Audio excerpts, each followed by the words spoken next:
Hello, everybody. Welcome to this week's podcast episode where you have your regular host, Q and Flo here. You already know what we're about. Whatever topic that comes to mind, we're going to talk about it from an honest, open, transparent perspective as we communicate it to you, our thoughts, our opinions, based on what goes on in our head. So, sorry for you. as we do at the top of every episode, we're going to bring you our story time segment, and I actually have a story to tell. So, as you guys know, the audience knows, we purchased a home, and it's been so much fun. We've learned a little bit that it costs a little bit more when it comes to purchasing a brand new build, because there's literally the front yard's done and the backyard has nothing but a 3-foot by 3-foot concrete square Yeah. off the sliding door. So there's nothing else back there. We have to turn that into something, provide shade and things of that nature so the sun isn't blistering and so the rain doesn't smack you in the face, and a little bit of protection from the wind as well. So we decided to do a patio cover. And so we did so. We got it the color we want. They were great. They were perfect. That was back in July. Mm-hmm. Yeah, that was back in July. And so now we're sitting here, we're looking at it, we're at the top of the hill, and we're like, you know what? Let's go ahead and have them come back, because we're thinking of extending it, making it a little bit bigger, a little bit longer, wrapping it around the house. We don't know yet, but let's see how much this is going to cost us. So we go ahead and we get that quote. We're like, ooh, okay, let's think about this. Next thing we know, the idea is now installed. So miscommunication, the same process we received the first time, we didn't get that same process the second time, which is how the build out came.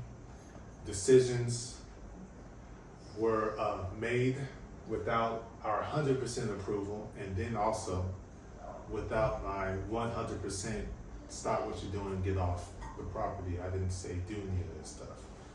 So next thing comes into play is going back to the initial contract with them when an option, it was presented as an option, and it could save us money if we go ahead and not get the permit, that we could get it on our own at a later point in time. Now, mind you, I'm about loans, not home ownership. I know how to get you into the house, but every community is different. You don't know what's going to be expected, what's going to be required. So we're coming in blind, just like when we came in here with our furniture, and we thought we was all good. Till we walked around and said, well, there's nothing in that room, there's nothing in that room, there's nowhere to sit there, there's nowhere to lay our heads, all of those things. So more furniture needed to be had. Also, you will see our dog perusing through here. His name is Zeus. You guys have seen him. And he'll be in and out of here at some point in time. I don't even know if y'all can see him based on the camera angle. But regardless, he's here. Trust me, if they can see this part of my body, they can see it. Okay, well, that's Zeus. Zeus, everyone can see you now, brother. Turn around. You can No. show him your face? No? Turn around. Turn around. Look at the camera.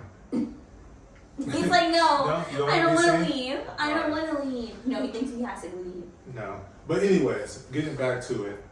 So we're like, oh, save us some money. Forget that. So come to find out, you know, HOA and new community, there's certain guidelines and stuff. Did I read those? Yes. Was it at the forefront of my mind? No. So now we have the form. No. We have to let the neighbors know what we're doing. We have to submit it in, get the approval, and right there it says in round 2 of them having them here for round 2, adding to the patio, that we need a permit. I was like, oh wow, this is something that we need. So let's go ahead and get this permit. Let's go ahead and get the permit done. Oh, you know, it's going to cost you ridiculous amounts of money to take off the part that you guys don't want anymore, but keep the other part on the other side, keep that part, and go ahead and get a permit. Yeah, that's ridiculous. So have the conversation, go back and forth. I'm getting heated. This doesn't make any sense. I'm coming in sometimes acting like a dummy, even though I know some of this stuff, but should have made sure, but it's fine. This is what ended up happening. You got to make sure you don't come in 100% like a dummy sometimes, and some things you don't really know, because again, brand new neighborhood, not a brand new area, but brand new development in an old city. So we don't really know. I said no. And so Down. we need this permit. Down. So we come to an agreement, an arrangement, blah, blah, blah. Go. Now we're in October. So that's when the addition and half removal, all that stuff happened. Permit is supposed to be enacted on their end. I get a text, permit, we submitted it, blah, blah, blah. I'm like, I don't respond because there's nothing, for me to do. The expectation was set that this will take an extended amount of time. So I'm not paying it any attention. No. Now I'm just sitting here chilling at night. I'm like, you know what? I'm recalling my Uncle Doug and the things that he was doing and had me end up doing as well. I'm like, this isn't making any sense to me. Now, mind you, he lives in a different city, of course, Northern California. I'm like, yeah, this doesn't make any sense. Let me go ahead and let's do some research. Let's figure some stuff out. So come to find out, from October 12th until now we're in January.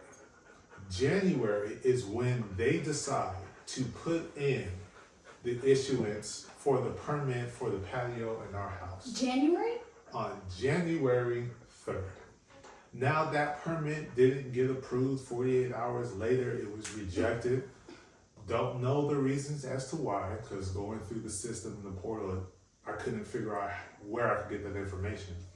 But then I noticed they did a resubmittal on the 10th, and you text me yesterday, which you don't know when, but yesterday, that the permit is now in building and safety.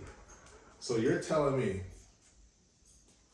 all of November, because this November 12th is when they came by, right? So the rest of November, which has extra days because there's 31 in there. November, December, mid-January, there is 31 days in October. You said November. Oh, well, October. Now we're mid-January, and now you text me the permit is now in building and safety.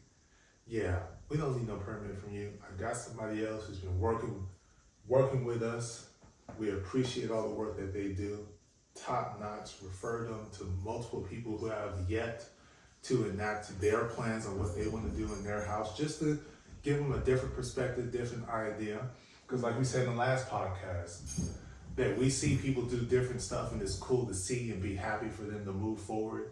And then we're doing completely different stuff, but we're feeding off of the different people that we've made contact with. Oh, that's a good person. Ooh, run away from them. Don't even call them. Don't even look their direction. And so I've been referring out, and people's like, man, this price is ridiculous. It's crazy. We gotta go with your guy. Thank you so much. All of this and that.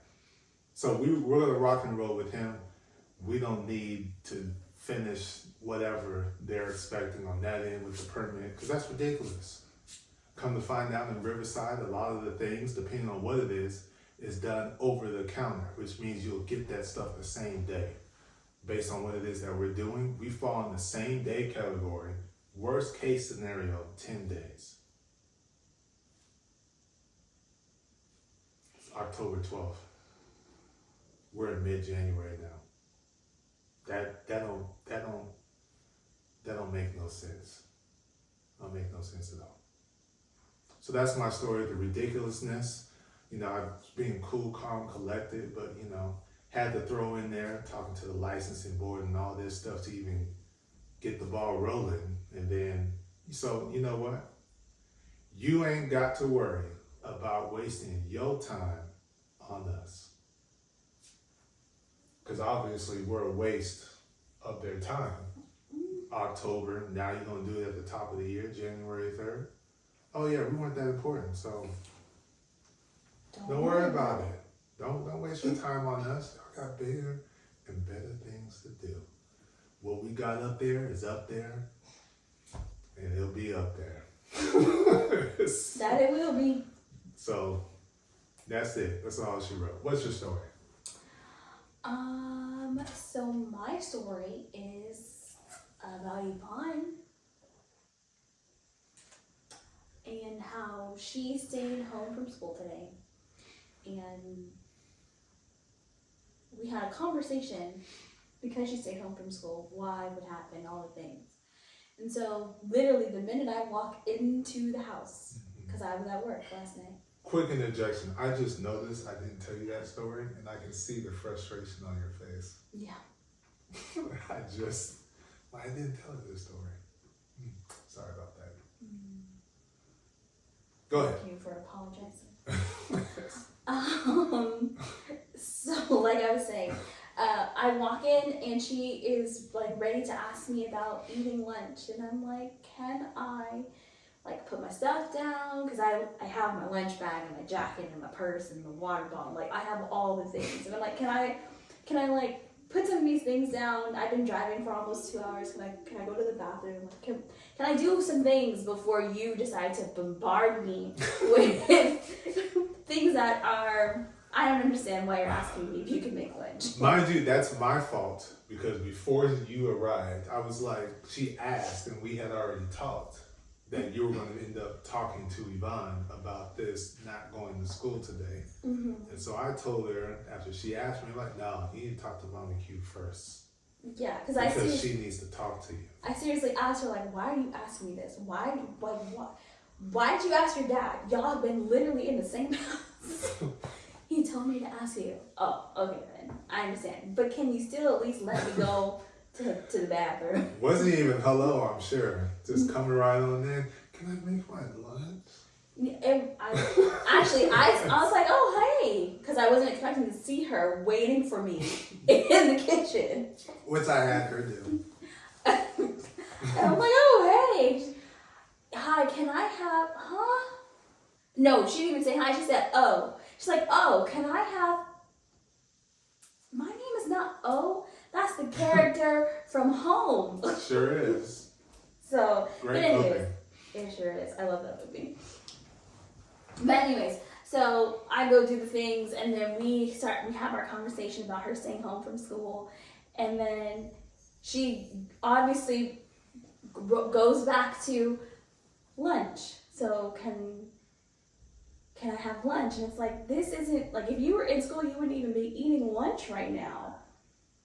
Like, why are you so concerned with having lunch right now when it's not, like, you wouldn't usually be eating? Is it just because you're at home? Well, got too excited. But yeah, she's like, well, and then we don't actually get an answer. So then, well, what time do you eat lunch at school? I don't know. I'll be paying attention to the time. Yeah, I don't pay attention to the time. Okay, what class do you have before lunch? Science. How many classes do you have after lunch? 3. Okay, yeah, science is it's like around 11. Okay, so how long are your classes? 54 minutes. The most detailed answer, I mean. About time in which you don't know. Yeah, like we have ever gotten to 54 minutes. I'm like, okay, so if science is around 11 and the class is 54 minutes, then what time would lunch be? She's, I don't know.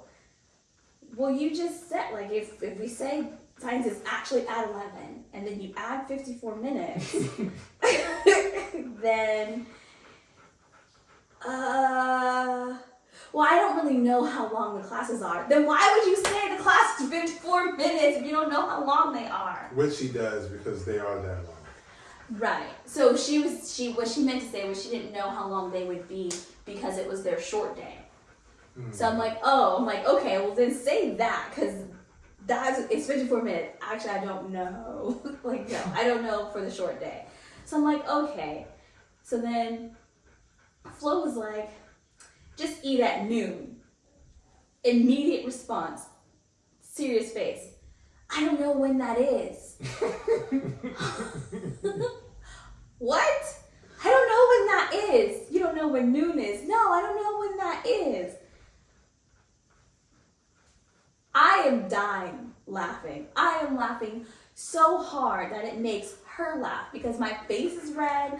I have tears coming down. It's one of those laughs where you start out with like audible laughter to the point where you don't have any more breath, that it's just quiet. You just like, you can just tell that I'm laughing. You just can't hear it though. And by the way, she was laying on the ground, sat up and crunched. Like she did a whole crunch and roll over to the ground laughing with tears. I was foam rolling back because my back was hurting after work. And I did. I just came up Frankenstein style, just up laughing. Frankenstein, Dracula. Yes, just laughing. It was so hilarious. I'm like, Yvonne, don't you have your watch on? Yes. So then I was like, have you heard of the saying afternoon? Yeah. So what time is that? After 12? Okay, so if it's afternoon, and that means after 12, then noon is, Floydell, I'm like 12 o'clock. Noon is 12 o'clock. That's why it's the afternoon. It's after 12. Afternoon, noon, 12. Oh, so of course that just causes me to laugh more. So then I'm like, let me ask her a question.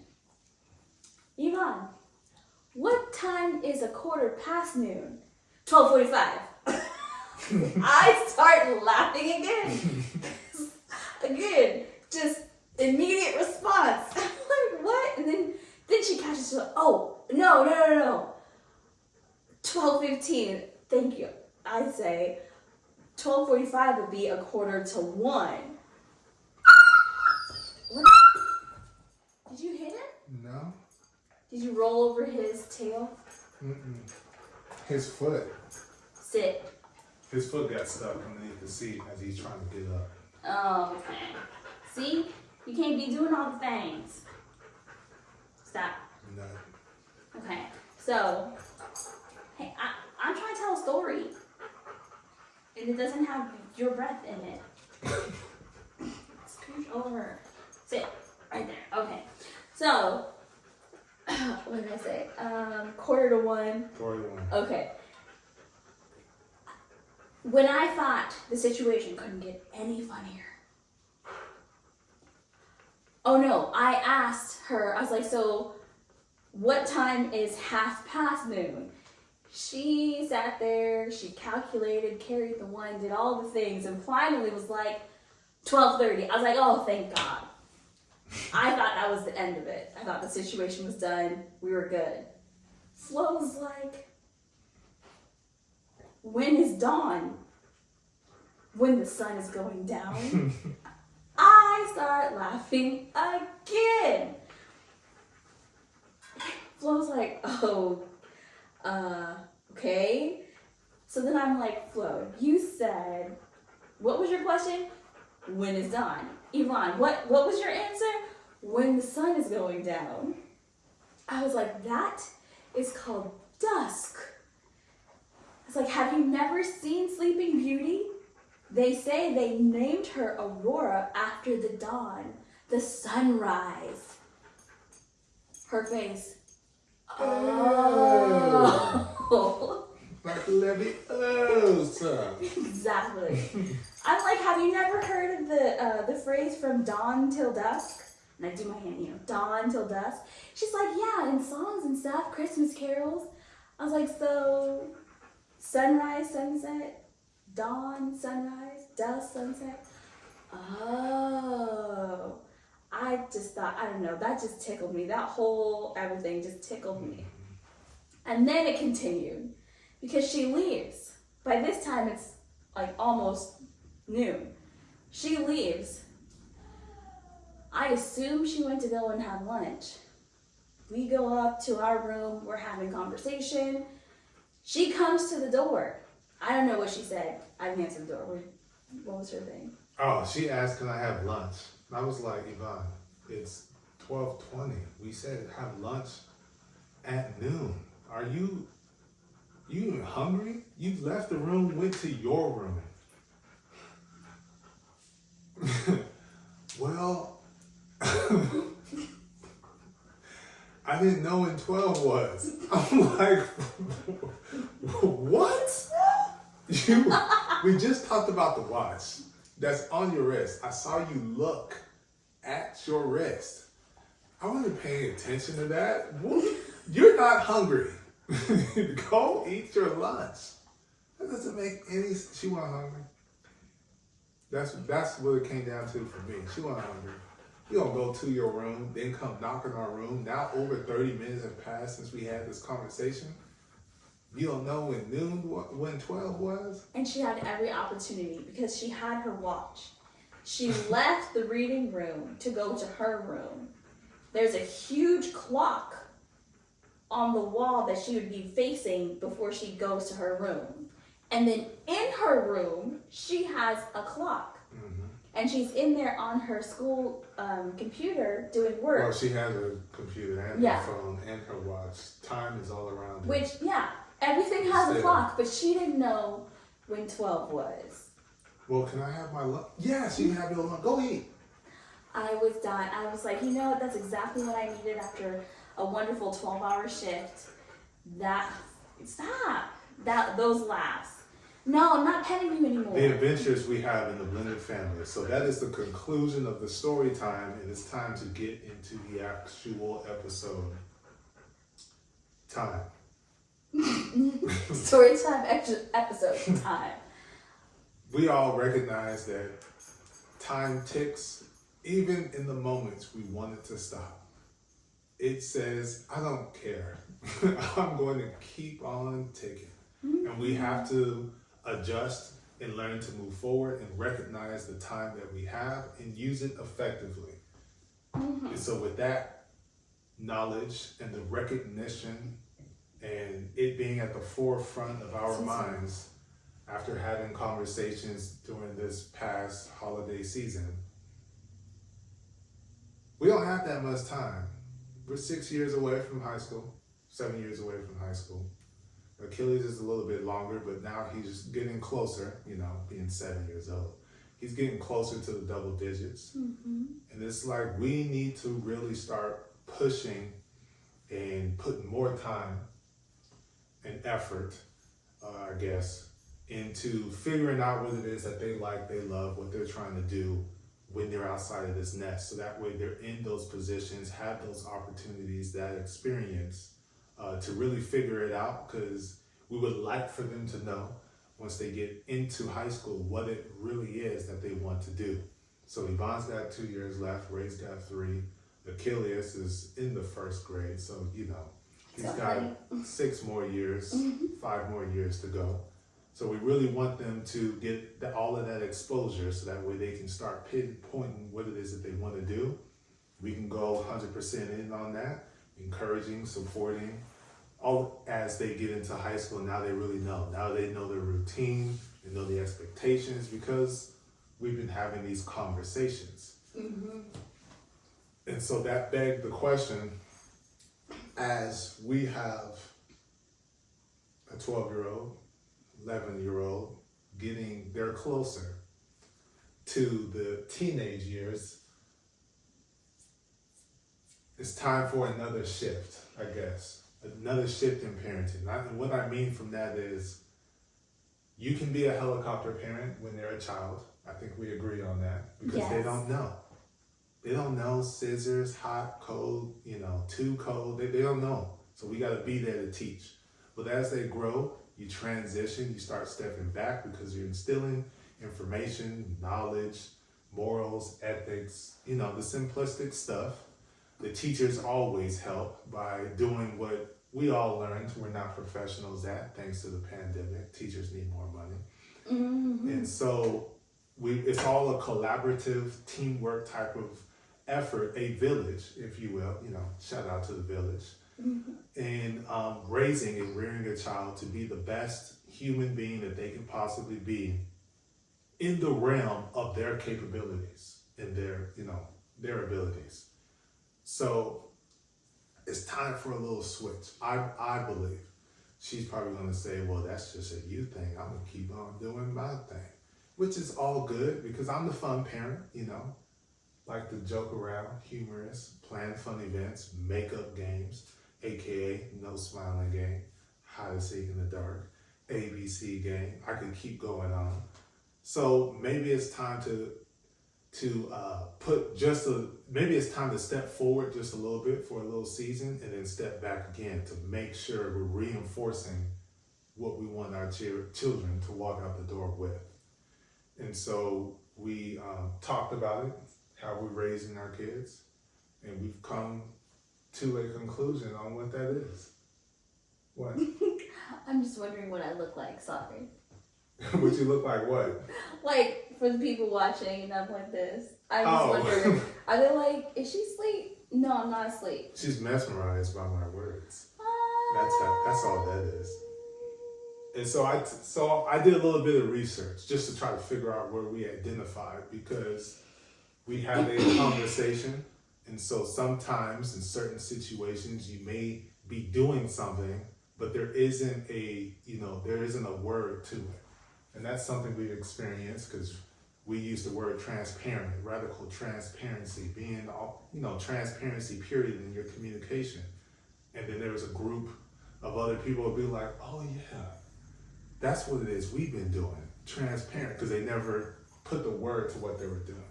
Mm-hmm. And so I came across this article that are deemed the 4 types of parenting. See, these are the main parenting styles that child psychologists are using, and it's on a sliding scale. So you have responsiveness, which is the extent of which parents are warm and sensitive towards their children's needs. And then there's demandingness, which is the control parents put on the children in an attempt to influence what their behavior is. And so you have permissive, which is child-driven, so that means there's high responsiveness in that category, rarely gives or reinforces rules, overindulges the child to avoid conflict between the parent and child relationship. There's neglectfulness, uninvolved, absent, which we all witness, we all see, and we all feel like, oh, that's, it's a little saddening when you adopt a child, because a lot of times when you're adopting children, or sometimes when adopting children, there could be the involvement of uninvolvement or absent parenting, where the child just doesn't get any of that nurturing or guidance from their guardian. And then indifferent to a child's social, emotional, and their behavioral needs. You have authoritative, which solves problems with the child. They're involved. You're setting the rules. You're setting the expectations. There's a two-way street when it comes to communication between one another, and there's an understanding that there are consequences when responsibilities aren't fulfilled. Then there's authoritarian, which is parent-driven. That is a one-way street. It goes from the child to the parent. Don't need to, nor do I want to hear what it is that you have to say. So there's ignoring the child's social and emotional needs. And it's setting strict rules and implementing punishments rather than turning those into teachable moments. And so those are the 4 parenting styles that we see there, and coming in us, we would say that we've come from the 30s, the 40s, the 50s style of raising their kids, being that we are, I don't know if you guys see, but we fall on the Black spectrum, Black American. And so we all know what Black Americans had to go through during those particular times, and that led the parents of children to rear them in a certain way, because a lot of times it could have been considered as life or death. And so that type of teaching is what our parents got. And there's nothing wrong with it, because for a lot of kids, that was the best and the right way to raise a child. And for other children, it wasn't. And so that's where we're having this discussion about different parenting styles, because there's positives and there's negatives to everything. And being that we're in today's society, that you know, it's frowned upon for corporal punishment. It's child abuse nowadays. It went from the norm in public, at school, the teachers would do it right along with the parents. Sometimes you get 2, 3, 4, 5, sometimes the whole neighborhood would get you. So that way you understand, hey, this ain't no games. You can't be doing that when you leave this nest, because there are severe punishment and consequences to that. And so, you know, getting a little pow right here is better than getting shot somewhere else, or being broke somewhere, or unable to communicate with your village because you ended up being incarcerated. So being that we're in a different time, and being that I personally came from, you know, switches and extension cords and brooms and belts and, you know, creative tools or items to get popped with, I do not want to do that with the kids. So that means I have to take a different approach. And so that approach is pretty much. No, you can open them. Zeus, come on. He's not listening. I'll keep talking. So a different approach is needed, and I feel is necessary. So I decided that, you know, if I'm going to pop, it'll be, you know, a flick. First child being a daughter, spanking a girl. It's just doesn't feel right to me, because I don't want that to be a norm, or for her to perceive that that's okay. And so when she leaves the nest and there's another man involved, there's an internal expectation that will come to her if she doesn't listen to her significant other. So when he decides to be physical with her, it's okay, because that's what my dad did with me. No, that's not okay. So I didn't want to do that at all. I have a son. I don't want to continue to do that, because I don't want him to build up any type of anger or feel that's a great responsive way to handle any type of situation with a male or a female. So I don't want to do that. So what I decided to do is to be a conversationist parent, to explain, you know, consequences, actions, what are you feeling? Because if I can get into your head, then I know how to communicate to you specifically, and that way we're still on the same page and we have this clear understanding. What about you? So I was raised with my grandparents, so very older generation. They weren't really that old, but the older generation. Yeah, mine are 30s and 40s. Yours Mine is 50s. Yeah, mid 50s? Well, no. Late 50s. So late 40s. Oh, okay. Because my grandpa would be 48 and my grandma was 50. Oh, my grandparents 45, and then other side 33.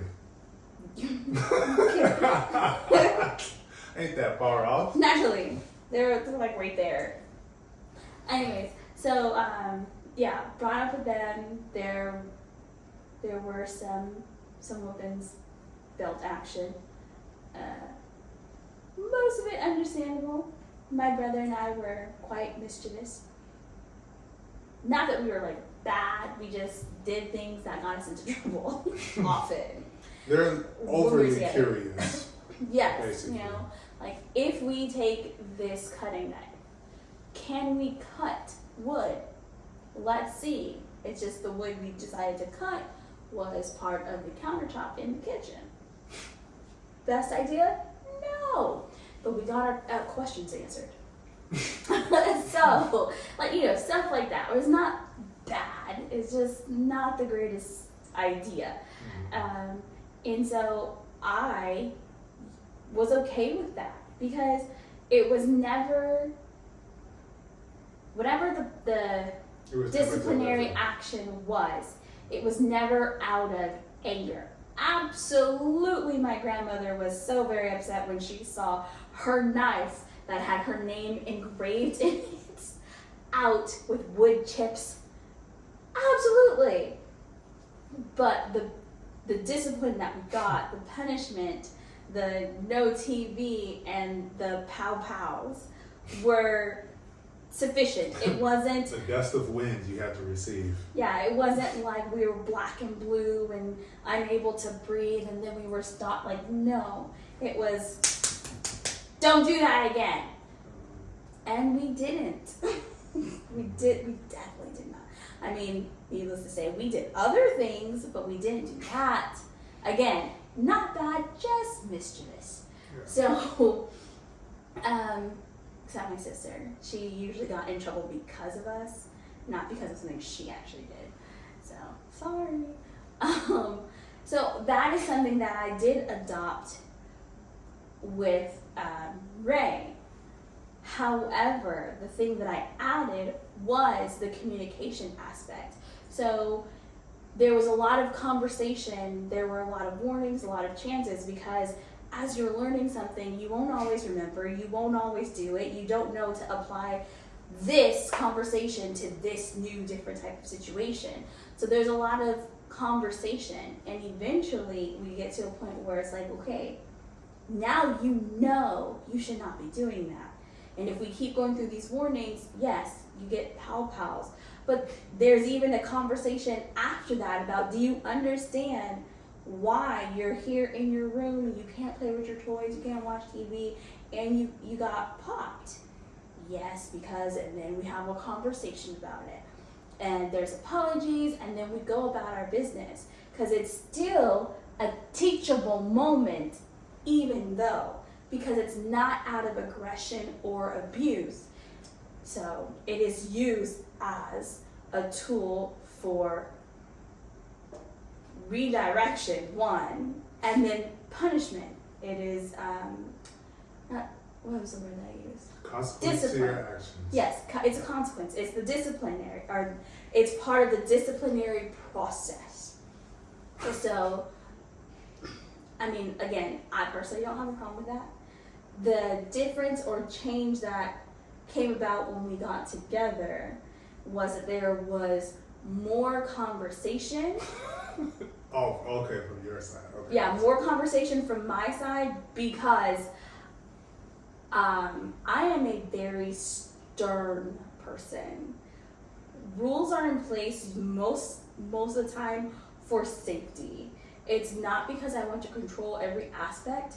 It's because I don't want to come home from work and have to try and figure out why there is blood all over the place, or why your arm is blistered up, to come and find out that you were in the kitchen and the stove was on and you burned yourself. Yeah, so it's usually in place for safety. So if your thoughts are, I'm not going to listen, you're telling me you don't want to be safe. I have a problem with that. Yes, I do. Absolutely. But again, because we are a blended family, only one of the 3 kids are biologically mine. The other 2, especially at this point, there's consultation. There's a lot of consultation that has to happen. So the disciplinary process I would enact, I cannot, because I know his take. And there's a portion of that he does not do. So I do the conversations. I let them know. I will be letting, like a teacher, I will be informing your father of your actions today. On top of having the, mother figure conversation with them.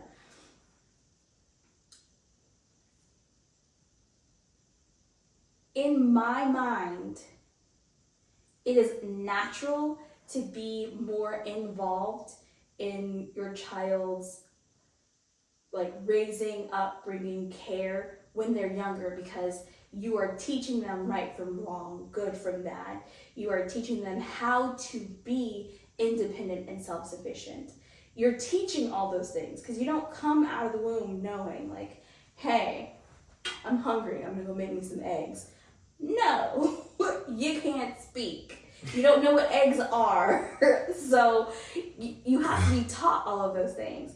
Once those lessons are done, which they should be done in the early stages, in the beginning, to lay the foundation, then we measure and we start taking steps. To me, that always made sense. It wasn't anything that I was like, oh, this is progressive parenting. It just made sense. Like, I shouldn't have to do the same amount of work when you're 12 as when you were 3. If I do, we have a problem. I did not do something right. If we're talking about a 12-year-old and I still have to tell you that, you know, you're supposed to blow your nose when boogers come out, we have a problem. You ought to know that. You should be like, oh, boogers, let me go blow my nose. I shouldn't have to be like, hey, sweetheart, you want me to get you a tissue? Again, that's an issue for me. I rhymed again. Anyways, so like I said, to me, that was what made sense. You're more involved, you're laying the foundation, and then you start eventually stepping back. You give your child a bit more autonomy to make some decisions, to be able to participate in ways that they didn't participate before, because that only enhances and solidifies what they learned at the beginning. So if I have my daughter, she would wash dishes. Her job was to put the dishes in the dishwasher. And that was only after she watched me wash dishes and put them in the dishwasher. And then eventually she would wash and I would put the dishes in the dishwasher. And then she could do the whole thing.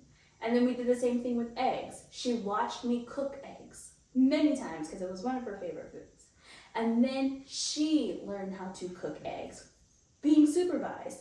And then we got to a point where I don't have to be there. You know how to cook eggs. Go cook the eggs. It's all about progression. Exactly. So again, there are those, especially after having listed the different types of parenting styles, where you're just kind of more hands-off or you're too hands-on, and they don't have the ability to enhance their actual abilities, to see what they can and cannot do, what they need help with or don't need help with, or what have you. So it's all about finding the right balance. Mm-hmm. So with us, we do the communication, we do the teach, we're there, we're watching, then we kind of take the steps back, let them see what it is that they can do on their own. There's something that we do differently than when we were being raised as children ourselves, and that is family matters. And basically that is a time where we all sit down and the kids get to tell us how their week went, or what did we do wrong that they didn't like, or what hurt their feelings, or whatever the case may be. I didn't like when you did that. You know, they have the reins, the free reins, to come into that vulnerable open space that we've created to have those conversations, because we want a connective bond with the kids, and because we're a blended family, we want to make sure we're even stronger in that aspect. Because coming into the picture, there was a line. These are the two, that's the one. I'm gonna tell your dad, I'll be like, okay, wait till your mom get home, because there's still that comfortability between the child and the parent that needs to be there before you start, opening up and all that. You don't want to come in all authoritative or authoritarian, and they're kind of new to you. Yes, they know you, but living with you around the clock is completely different than, oh, we get to go out to eat because, blended family, we're on our date, the kids are there. Oh, it seems every time I see him or I see her, we're having fun. They don't see the parenting side. So that took a little time for me with the relationship with Ray, and a little bit of less time with Yvonne because of their past history, which we've already talked about. Yeah, and say we really didn't have our struggle. My struggle with Yvonne, not Achilles, but my struggle with Yvonne wasn't necessarily like the understanding of like authority figure or anything like that, because of, like you said, our history. So that was probably the easiest part. It was the other part, the emotional ties that we have worked hard to build too. Mm-hmm.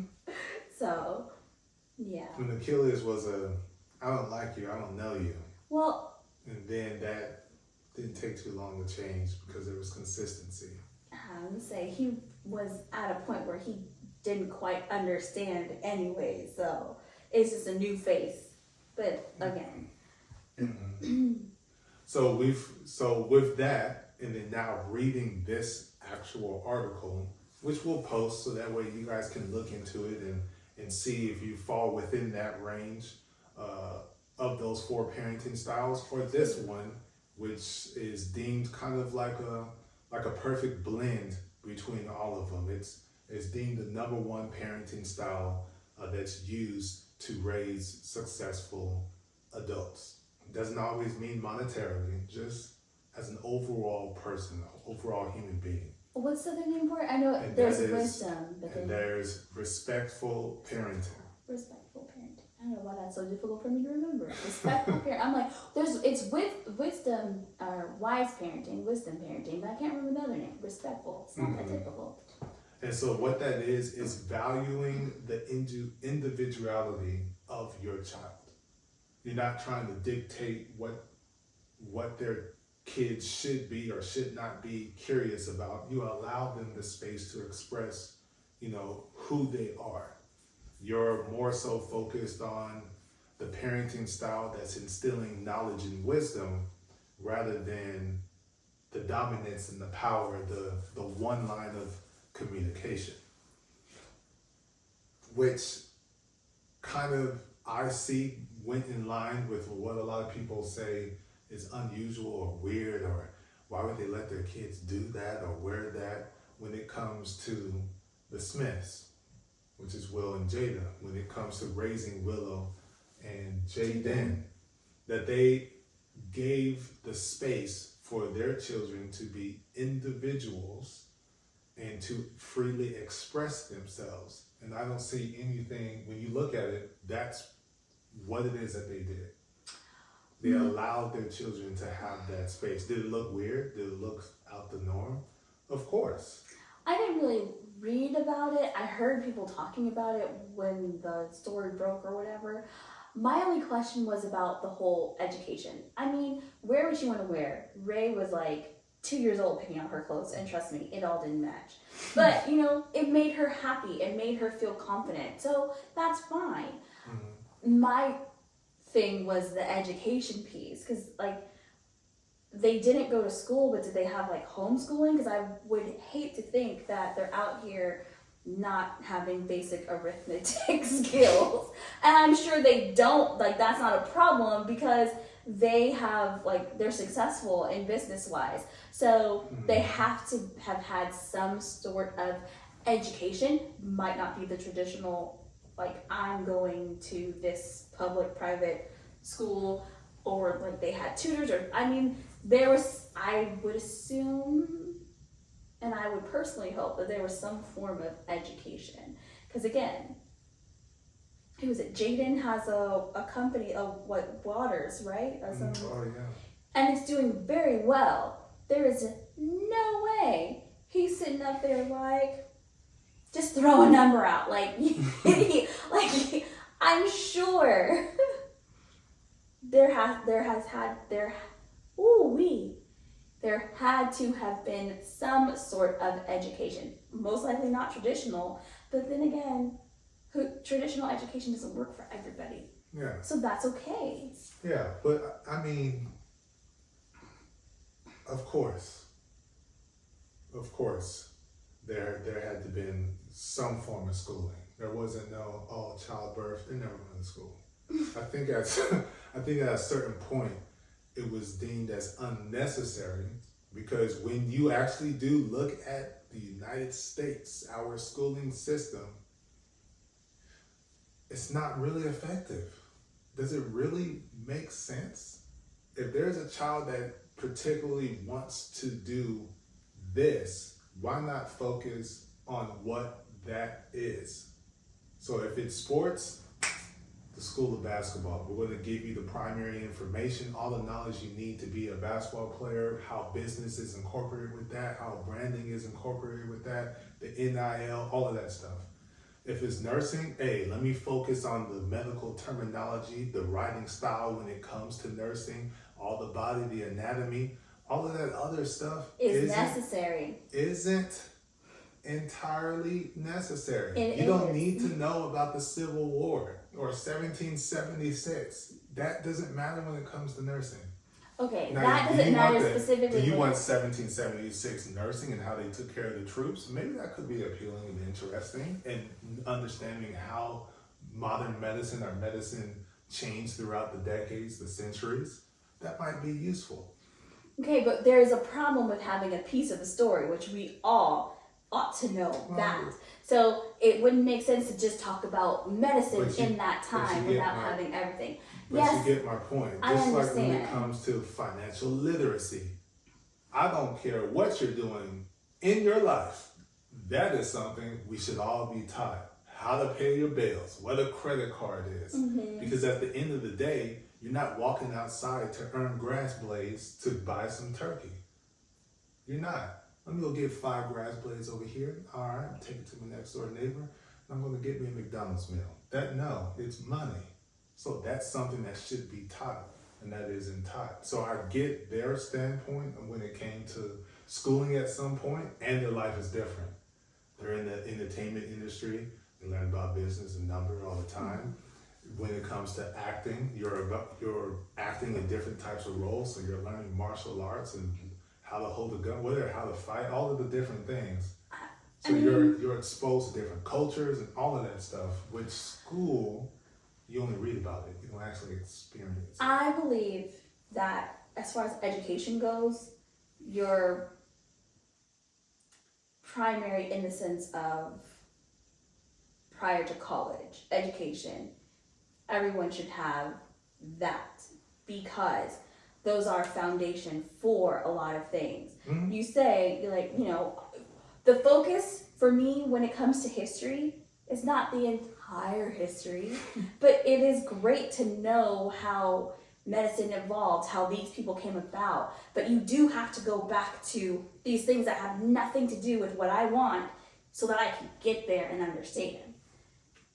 That's with a lot of things. Now, going to college, I think we've had this conversation, we've had this conversation. It's not necessary for everything. Nursing, yes. Please. You will be going to college. Don't trust YouTube.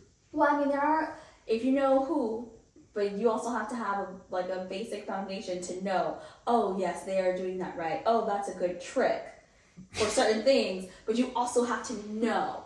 But there are certain things where you do need to go to higher education, as they would say. Yeah. So, but I do believe, from first grade to the 12th grade is the foundation, because you don't just learn about those topics in school, you learn how to socialize. That's where you get a lot of your social etiquette. Yeah. You learn how to articulate. You learn other things that are going to be necessary while also having some extra, as I call it.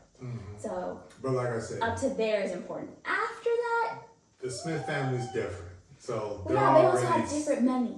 Exactly. So their socialization is still there. It's still going to be there. So that's what I'm saying. I think they've implemented what we now see as termed respectful parenting by giving them the freedom and the space to communicate with them openly about their feelings, about certain situations and circumstances. I think that they've implemented parts of respectful parenting and all the other parenting styles like most people do. So we're outside looking in. We don't really know. Just exactly. From what I see, it seems like they have done that. It just looked different because it's a different lifestyle and it's different money.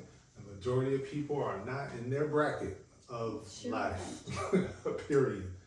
So I'm cool, with that.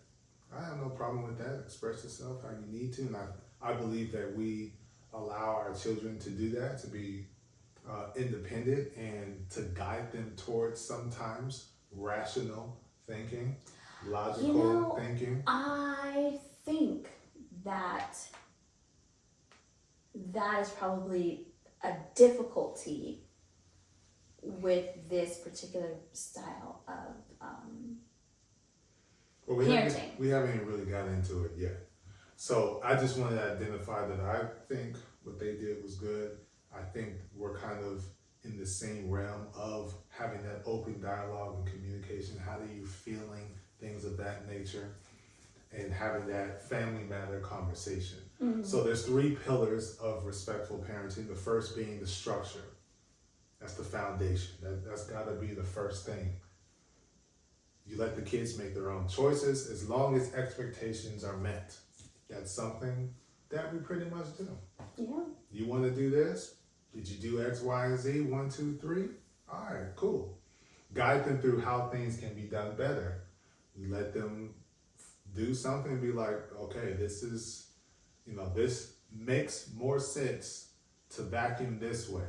We're not going to vacuum all like this on the floor. That doesn't make any sense. Because and then give explanation as to why. You gotta make sure you gotta hit all the spots. Now later on, if you want to vacuum in a W, as long as you hit all the spots, vacuum in the W. Small W, too big W. That's perfect. However you want to do it. But the foundation of that situation is getting all the corners, hitting all the spots. Mm-hmm. So we let them do that. Expect them to do things even when it's hard. Yes. I think we talked about it before, Yvonne and working out, they're not best friends. But sometimes it is hard, but there's an expectation for you to do that because you gotta work out so you have the endurance to dance, to do tennis, to do volleyball, to do cheerleading. You gotta have the endurance to do all of that stuff, so you gotta work at it even though it's hard. So that's the foundation. If you want to juxtapose that with building a house, there you go. Now you got to go up. You got to have the support of what it is that you're going to be building. You got to have that support in there. So be supportive. Give kids the right to their own point of view. That is a struggle. Because sometimes I don't want to hear it because I know it ain't going to make sense. I didn't say that's a personal struggle. I said I. No, you didn't. You said that is a struggle. Because sometimes I don't want to hear it. Well, I said I, so everyone knows it's directed with me. And so that's been a working, because you didn't let me finish. I don't need you to finish. I already know you finished. Okay. All right. Say what you got to say. All right, cool. Respect their privacy. That's kind of, we do that, but the door got to be open. We don't. Respect your privacy, but the door's not open. Yeah, the door's got to be open. We're not. So the way in which our family operates. There's technically no such thing, but still, we try to live it. but that's because in a different way when it comes to there's no such thing as privacy. Yeah, it's a comfort level that no one is kind of like, oh my gosh, I just need my space. Yeah, there's a lot of Adam and Eve going on, when they're in the Garden of Eden. That absolutely did not need to be said. There's a lot of that. Yeah. Just comfortability in your environment. Environment. Yeah, they're comfortable with themselves. They're comfortable around each other. So privacy isn't necessarily hasn't been a big issue. There have been a couple of times more recently with the girls getting older. Oh. So yes. So they're a teachable moment. Yes. So we did, there were new things implemented to help support that need for privacy. Yeah. And learning how to respect other people's privacy. So females, we don't need to get into it. They're in the bathroom. Achilles, you can't just go into the bathroom. Just be busting up in there because you need to brush your teeth. Yeah, and then standing there staring. Like waiting. It's ridiculous. No, man. They're in. Just wait a minute. Wait till they come out. So that's respecting the privacy type of thing that we talked about. There's some instances everyone needs to be in their box. Stay in their box. Yeah. The next bullet point for supportive is don't make constant corrections in their actions or speech. We're not constant, but we do it from a humorous point of view. We do that to each other. You fumble a word or something, then we bust up laughing. You meant to say, so we do that. Yeah, speech happens often. I cannot help but to catch it, but then we do make light of the situation because we're all learning. Just recently, I don't know, I was watching a YouTube video and I found out that all this time I've been pronouncing mischievous incorrectly by saying mischievous, and it's actually pronounced mischievous. So now I'm trying to train myself to always say mischievous. Same thing with interesting, because I would say interesting. Or interesting. No, you would say interesting. I say interesting, but it's interesting. So, we all have something. Yeah. As far as actions, there aren't too many actions where we're like, at least not for two. For one, there's a particular situation or topic where there is kind of more of a constant something, but that is also something that we are working on. Yes, that comes from what I would call, or what I've been implementing, is be so confident in yourself, and confidence in the way that you yourself know nothing. That's how confident in yourself I want you to be. So confident in yourself that you be confident in knowing that you know nothing. I'm not sure what you're talking about, but I think we're talking about the same thing. Oh no, but that's what I've been sharing with the kids. Because if you're confident in knowing nothing, like you're secure in knowing that you know nothing, that opens your eyes and your ears to wanting to learn. You mean? So keeping your eyes and your ears open so you continuously learning stuff. Don't automatically assume that you just know because you figured it out on your own, or you just know everything about something you don't know anything about. Be open to constantly learning. That's why you're so successful or doing well in school, because you're confident in knowing that you know nothing, but you want to know. So you're asking the questions, you're what does this mean? What does that mean? Mommy Q, well, you gotta go look it up. That's the individuality of researching and understanding for yourself. Be confident that you don't know everything. Well, because our girls are old enough that they know some things. Yes. But they don't know everything. And that is okay. That's the other part of it. Yeah. That is okay, that you don't know everything. Yeah. So being supportive in what it is that they want to do, like we talked about at the top, time. I mean, what is it that you want to do? What is it that you like? Let's start investing in that, supporting in the stuff that you want to do. So that way you can be the best at it. People choose things. I don't think you wanted to be a nurse to be the worst. I'm pretty sure you want to be the best nurse you can be. So your eyes and ears are always open to learning different ways, different methods, different systems. You're not taking what you learned at the first hospital and doing the same process at the 10th hospital. That's not going to work. Oh, if it's better process, yes, which I actually did learn something new last night at work. I was really excited. It hasn't happened for a while, so it was awesome. Yeah, I can't do everything that I was doing at the bank and implement it into my business, because then the business will fail. There's two different goals there. So be open-minded is pretty much one of the things that we're teaching. And then the last pillar is warm. Be all cozy and loving. Let kids know how they can turn to you for help. That's you don't know, ask for help. Just ask, we're here.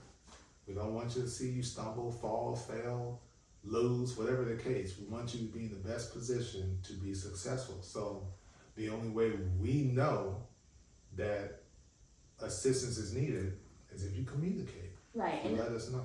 I think that we need to do better because we have vocalized that, but we haven't always necessarily created the environment for it. Not, not consciously, always or unconsciously, being in a rush or having to do something and giving short answers or, didn't we talk about this? And for them, they might feel like, oh, okay, we're not. Yeah, I think I remember. And then they go and they're struggling. They're having a mental breakdown because they really don't know. They don't really remember, but they don't want to go ask because they think we're upset. And no, I'm not upset. I just was also doing this, and my brain was like, what? And then I went back to doing this. Yep. So. And spend quality time with your kids. That's priceless. Making those memories, making those connections, that opens the door to a better parent-child relationship, and at some point, to a certain extent, adult-to-adult relationship. Because at some point, all you're doing is just, again, like in this parenting style, you're already in the practice of providing knowledge and wisdom. They come and call you for the advice rather than trying to figure it out on their own. They end up stumbling. So having that open dialogue right there, it's quality time, man, quality time.